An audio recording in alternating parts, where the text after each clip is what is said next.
국정 운영 실패에 대한 정치적 책임을 물어 박근혜 전 대통령에게 자진 탈당을 권유해야 한다.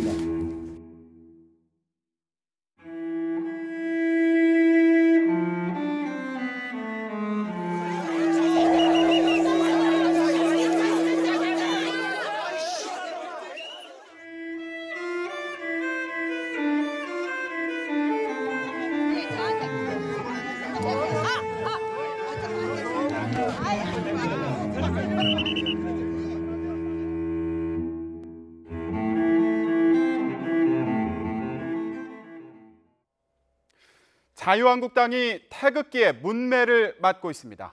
최진 세안대학교 부총장, 이두화 전 새누리당 의원과 전망해 보겠습니다. 두 분 안녕하십니까? 네, 안녕하십니까? 박근혜 전 대통령의 출당을 권고했던 류석춘 자유한국당 혁신위원장, 어제 호되게 혼이 났습니다. 박정희 전 대통령 추도식에서 있었던 일입니다.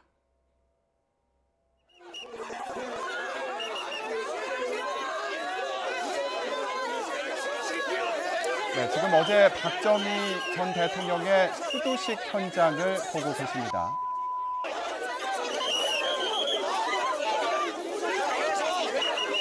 네, 저희가 현장 그 소리를 다 전해드리지 못하는 게 욕설이 난무하는 현장이었기 때문에 소리를 일부 제거하고 들려드리고 있는데요.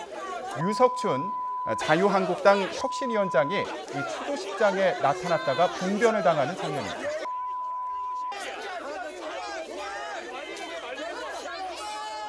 네, 어제 욕설과 폭력이 난무한 현장을 함께 보셨습니다.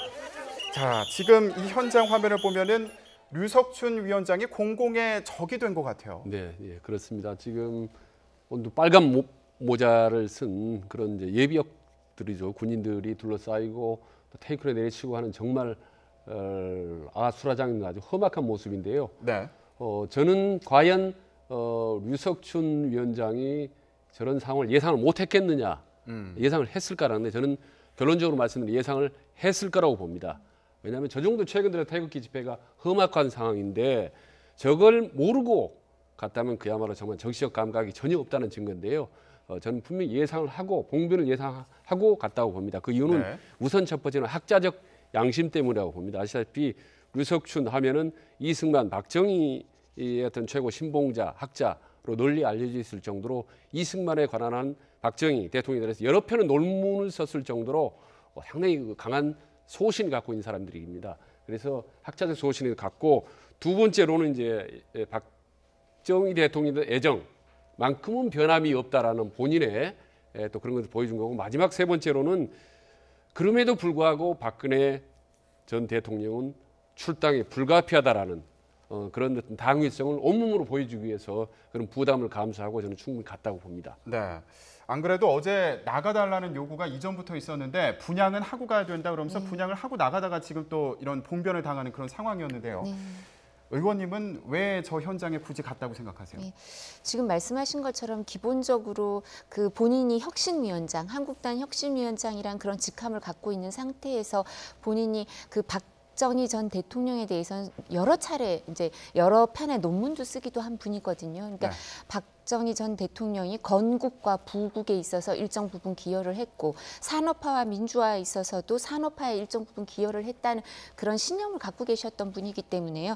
본인이 혁신위원장으로 있는 한국당의 그 입장에서는 추도식에 가서 예를 갖춰야 된다고 본인은 생각하셨을 거예요. 근데 저는 개인적으로도 좀 그 과거에 시민단체 운동하고 할 때 알던 분이죠. 그래서 한 가지 의문이 본인의 신념을 그 지지자들도 다 알 거니까 본인이 가서 그런 그 선의를 갖고 가서 행동을 하면 분양을 하고 예를 갖추는 거에 대해서는 이해를 해줄 거다 이런 마음이 좀 있으셨을 수도 있어요. 이 정치적인 그런 생각이 아니라 그리고 또 어쩌면 제가 안 보는 동안에 정치적으로 훨씬 또 이렇게 노예라는 표현은 적절치 않지만 정무적인 판단이 더 이렇게 상승해서 또 그런 생각을 하셨을 수도 있죠. 이렇게 가서 지금 그 박근혜 전 대통령을 지지하는 사람들한테 일정 부분 감정을 쏟아낼 비난의 대상이 돼주는 것도 괜찮다. 정치인들이 그런 경우 있거든요. 이렇게 네. 뻔히 저기 가면 내가 좀 이렇게 봉변을 당할 수도 있고 비난의 대상이 될 수 있어도 오히려 그런 모습을 보여주는 게 지지자들이나 지지하지 않는 사람들에게 조금의 위로가 된다 이런 생각을 하고 가는 경우도 있거든요. 네. 그래서 그런 생각까지 하고 가셨는지 과거에 제가 알던 학자적인 내가 선의를 갖고 행동하면 그런 비난이나 봉변은 없으리라고 생각하고 가셨는지 모르겠지만 일정 부분 본인이 해야 할 역할이라고 생각하고 가셨을 것 같습니다. 만약에 그 후자로까지 생각을 했다면 대단히 류석춘이 이제 정치적이겠죠. 정치적 감각이 뛰어난 사람이라고 보는데 사실 류석춘 위원장을 보면요. 어떻게 보면 DNA까지도 박정희와 가까울 정도로 집안이나 여러 혈연, 지연이 여러 가지 관계가 높습니다. 사실 많습니다. 본인도 안동 출신 아니겠습니까? 네. 가장 보수 성향이 강한 경상북도 출신인데다가 또 이제 아시다시피 아버지가 류혁인 씨가 60 말기에 6년 동안 정무수석을 했습니다. 그리고 공보수석을 했거든요. 네. 대통령 임기 말에 6년 동안 정무수석을 했다? 이건 아주 특별한 위치거든요. 그러니까 박정희 대통령이나 박근혜 전 대통령이 어린 시절부터 이미 충분히 알고 있었을 가능성이 대단히 높습니다. 거기다가 최근 한 30년 동안 속적으로 그런 논문과 글과 칼럼을 발표했거든요. 금년에 2월 3일자 칼럼만 해도요. 박정희가 노동자를 착취했다고라는 제목의 칼럼을 썼습니다. 그래서 박정희 대통령 임기 중에 기능공이라 육성이라든지 여러 가지 공고 특성화 이런 거 통해서 노동자들 착취한 게 오히려 노동자를 살려줬다라는 그런 이제 논문을 썼거든요. 그래서 자기는 온몸으로 박근혜 혹은 박정희 대통령을 그동안에 지지해 왔고 이 순간까지도 변함이 없다라는 것을 이제 보여주기 위해서 그리고 그게 사실 변하지가 않습니다. 그런 이미지가. 그런 순수한 열정에서 이제 온 건데요. 그러나 봉변을 충분히 예상했다고 봅니다. 네. 자, 그렇다면 이 봉변을 당하기 전에 류석춘 혁신위원장의 속마음은 어땠을까요? 들어보겠습니다. 박근혜 전 대통령께서 이 당의 최고 책임자로 상당한 기간 일을 하셨고 또 그 결과가 지금 당이 이렇게 몰락했는데 그 문제에 대해서 본인이 어느 정도 책임을 안고 가셔야 되는 거 아닌가 하는 홍준표 대표의 정치적 생명이 걸려있는 일이라고 생각하고요. 이 문제가 잘 안 되면 내년 지방선거는 보나마나 폭망합니다. 고심 끝에 우리가 최소한으로도 알겠습니다. 이런 매듭을 지어야 당이 앞으로 미래를 열 수 있지 않겠느냐. 설명 다시 한번 드리겠습니다. 이뻐해 주세요.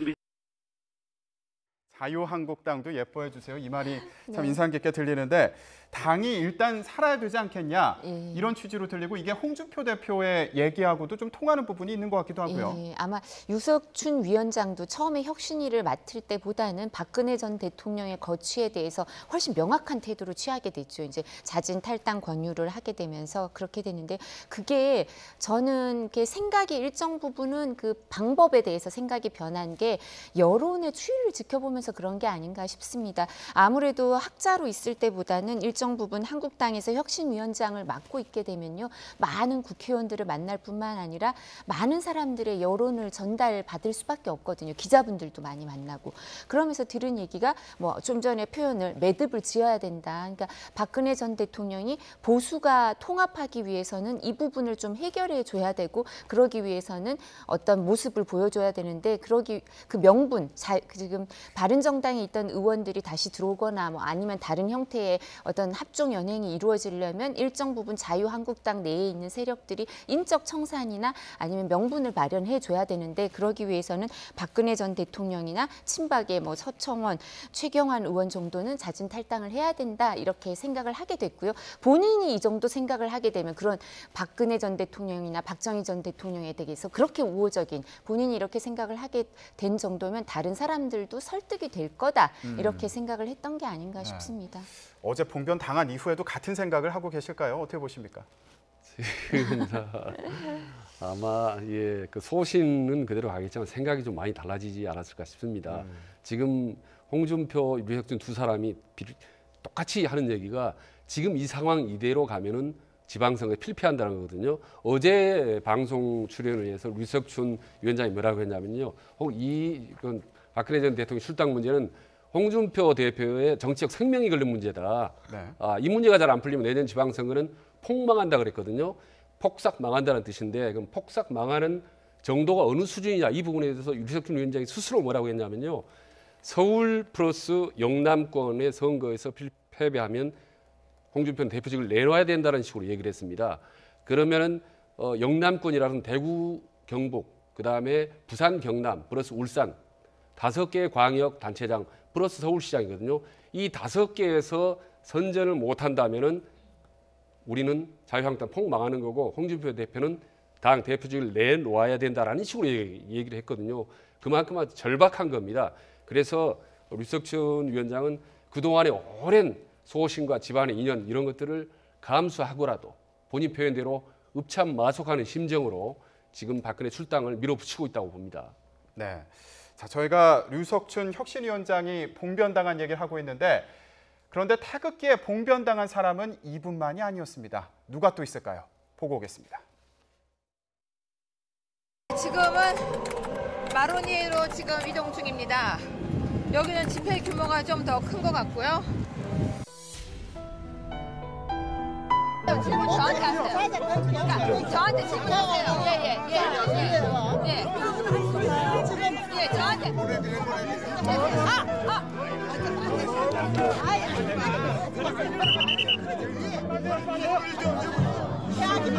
아니, 지금 때리는 건 아니죠.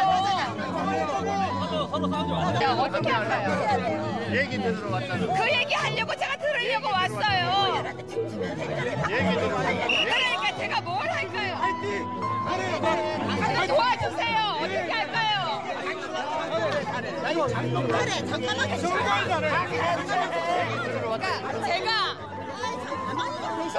제가 할게요. 제가 할 테니까 뭘 하면 될지 얘기해 주세요. 얘기하세요. 자, 얘기 드립시다. 그 약속 지키려고 하는데 제가 지금 할 수 있는 게 없어요. 이야기해 주세요. 네, 류여해 최고위원이 앞서 태극기 집회에서 비판을 받았습니다. 그런데 이 영상을 보면서 좀 들었던 생각이 류석춘 위원장하고는 좀 다른 의도로 이 집회에 참석한 게 아닌가 이런 생각이 들기도 하고요. 어떻게 보셨습니까? 예, 저희가 유석춘 위원장은 이제 정말 정무적인 판단으로 했다면 그 참석을 했다면 그 경우에는 이제 위로를 주기 위해서 지지자든 지지하지 않는 사람에게든 그런 얘기를 말씀을 드렸는데요. 유여해 최고위원의 경우에는 본인의 정치적인 입지도 생각하고 하는 행동이 아닐까. 본인의 정치적인 입지만을 위해서 하는 건 아니겠지만 그 부분이 더 크지 않은가라고 추측을 한번 해봅니다.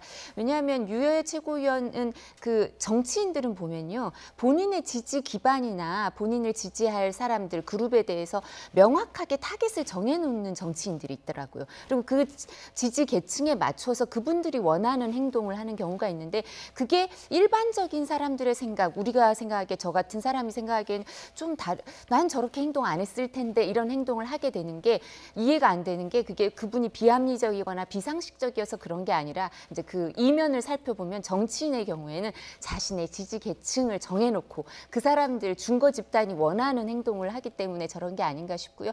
그래서 최고위원으로 있으면서 본인이 왜 박근혜 전 대통령의 자진 출당 권유를 못 막았는지 그런 부분에 대해서 해명을 하기 위해서 그리고 본인은 그 박근혜 전 대통령의 출당에 대해서 동의하지 않는다는 취지의 그런 의사를 보여주기 위해서 그 지지 계층이 박근혜 전 대통령을 지지하는 사람과 같다고 생각하고 저렇게 행동을 하는 게 아닌가 싶습니다. 네. 그러니까 류여해 최고위원이 상당히 이제 방송에도 과거에 출연을 했었고 또 상당히 좀 톡톡 튀는 그 행동으로 이제 주목을 받고 그 아주 또 튀는 발언으로 해서 최고위원 2위까지 올라갔었습니까? 근데 튀는 발언뿐만 아니라 상당히 이제 홍준표 대표가 뒤에서 좀 밀어주지 않았는지 할 정도로 자타공인하는 홍준표계였었습니다.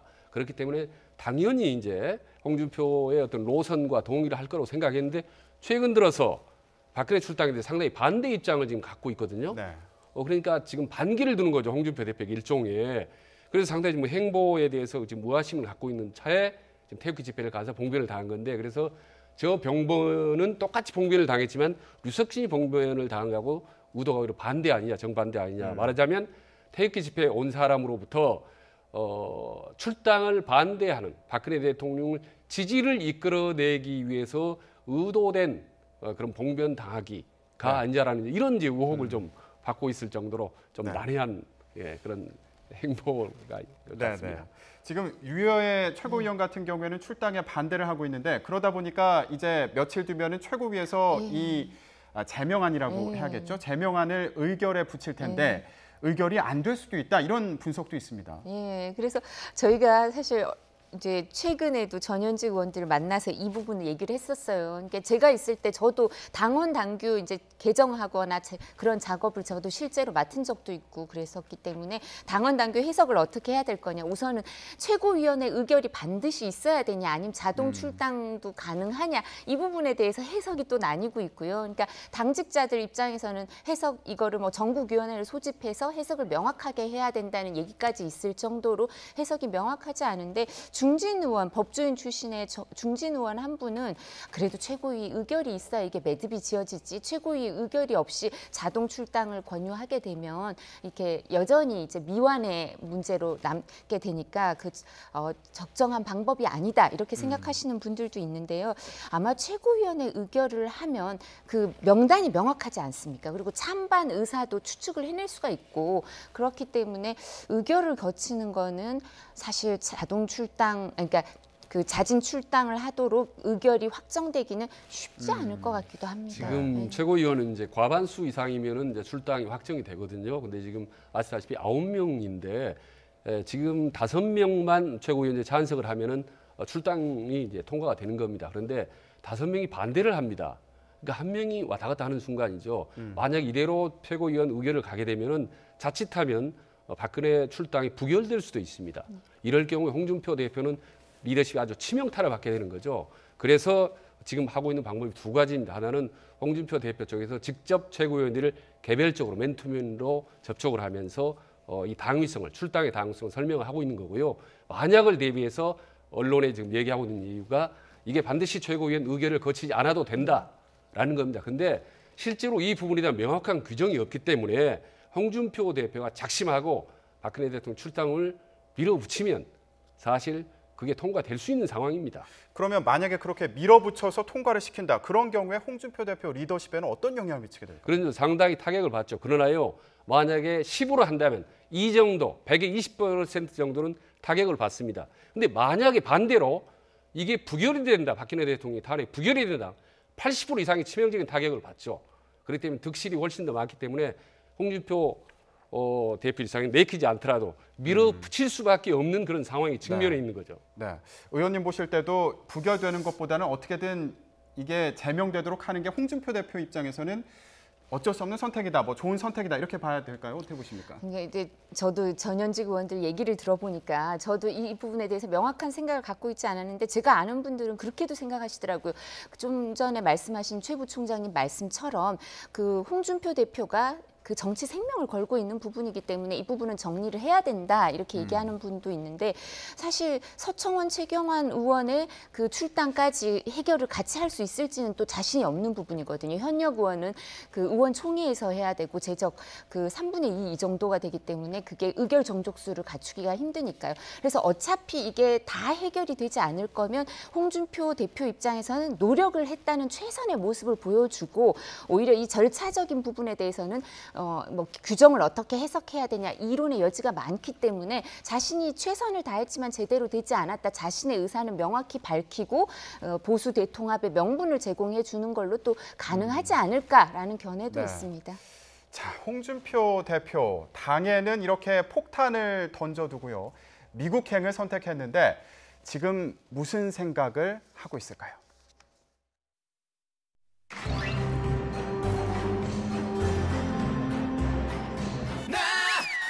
사람이야 알아서 기어 아니면 쉬어 알았으면 뛰어 전화 통화에 관한 객관적 자료를 저희 당이 확보를 하고 있어요.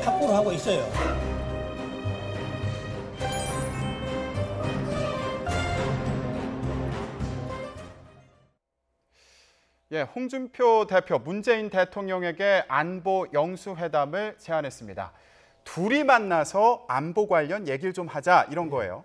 그러니까 우선 첫째로는 좀 타이밍이 좀 맞지 않다라는 생각이에요. 지금 당내 불이 났지 않습니까? 그런데 엉뚱하게 좀 대표 영수회담을 제안하는 것 자체가 좀 생뚱맞다는 생각이 들고 그리고 또 하나 이상한 거는 그때가 언제입니까? 9월 달에 네. 이제 문재인 대통령이 방미 갔다 온 이후에 여야 어떤 영수회담 제의했지 않습니까? 근데 홍준표 대표만 정치 쇼 하기 싫다라고 혼자만 빠지지 않습니까? 그런데 오히려 역으로 이제는 야당 대표가 이제 방미 결과를 보고하겠다고 영수회담을 갖자라고 하는 거는 너무 모양이 이상해도 이상하다. 그래서 여러 가지로 모양과 타이밍과 이런 것들이 어색하기 때문에 지금 현실적으로 실현 가능성은 매우 좀 낮다고 봅니다. 네. 지금 이렇게 타이밍이 안 맞는데도 이런 제안을 하는 거는 당내 상황 때문이다. 리더십을 좀 공고히 하려는 거다. 이런 분석도 있더라고요. 예, 그 저희도 우호적인 생각을 하더라도 그런 생각을 할 수밖에 없는데요. 왜냐하면 지금 당내 상황이 아까 설명드린 것처럼 너무나 복잡하고 이게 이제 가능할까, 해결이 가능할까, 보수 대통합의 명분을 만들어내서 지방선거로 이끄는 모습을 그런 리더십을 발휘할 수 있을까 의문을 가진 사람들이 있기 때문에 네. 거기에 대해서 어떤 이제 본인의 리더십을 확 공고히 하는 장면을 보여주기 위해서 영수회담을 제안한 것 같은데요. 저도 그 부총장님 견해에 동의합니다. 그러니까 대통령께서 그 여야 회담을 제의하셨을 때 그때 못 가겠다고 얘기를 한 것 자체가 좀 부적절했고요. 불참한 게. 그리고 그때 불참한다고 하더라도 내가 제1야당이니까 그때 벌써 안보 영수회담을 하자 이렇게 말씀하시는 게 어땠을까 싶고요. 본인은 대통령이 미국 방미 성과 설명하는 자리에 안 가셨는데 본인이 미국 갔다 와서 이제 할 얘기가 많으니까 만나자고 하니까 청와대에서는 좀 적절치 않다고 생각한 것 같은데요. 사실 그래도 청와대가 아량을 베풀어서 한 번은 홍준표 대표와 만나서 뭐 안보든 여러 가지 문제에 대해서 제1야당의 대표와 만나는 기회를 다시 한번 마련하는 게 어떨까 싶습니다. 네.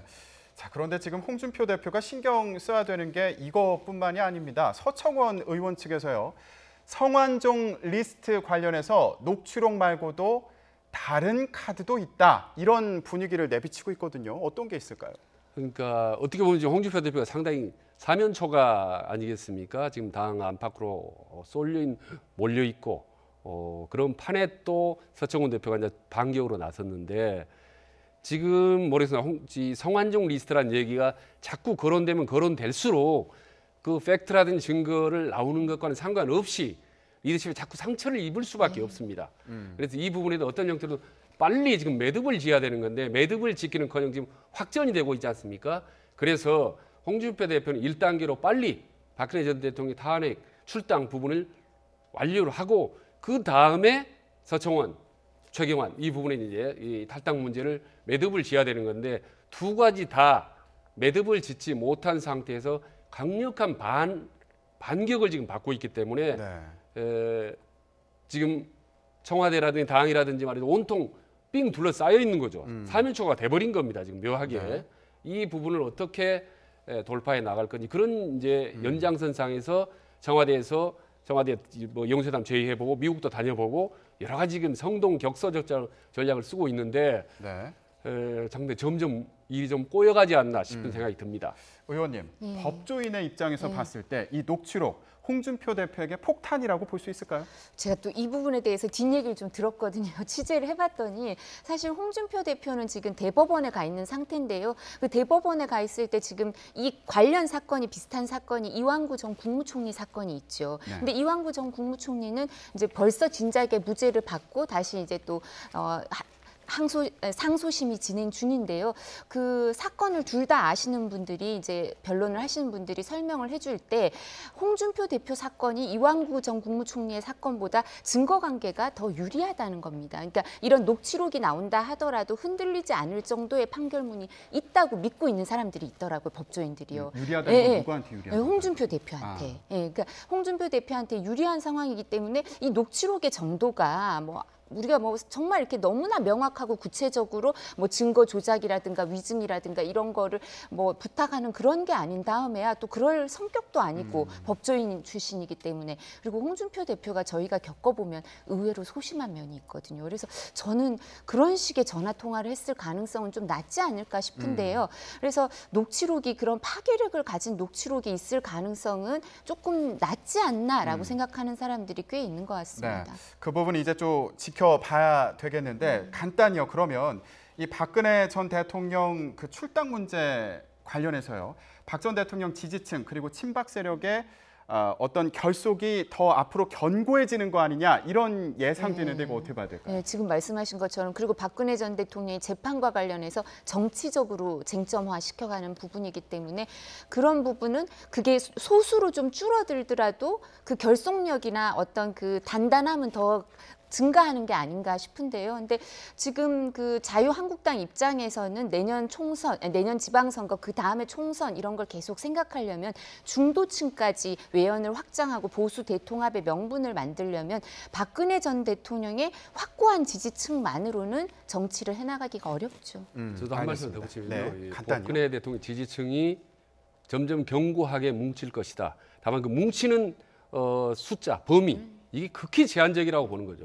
이미 국회 탄핵을 당하고 헌법재판소 탄핵하고 국민 촛불 탄핵을 당한 상태이기 때문에 박근혜 지지층은 사실 명분을 상실한 겁니다. 그리고 정권이 바뀌었지 않습니까? 새로운 권력이 탄생을 했고 그리고 제1야당 내부에서도 홍준표라는 새로운 야당의 권력이 창출을 했기 때문에 박근혜 대통령 지지층이 결속한다 하더라도 그건 미미하고 큰 위력을 발휘하지 못할 것이라고 봅니다. 네, 알겠습니다.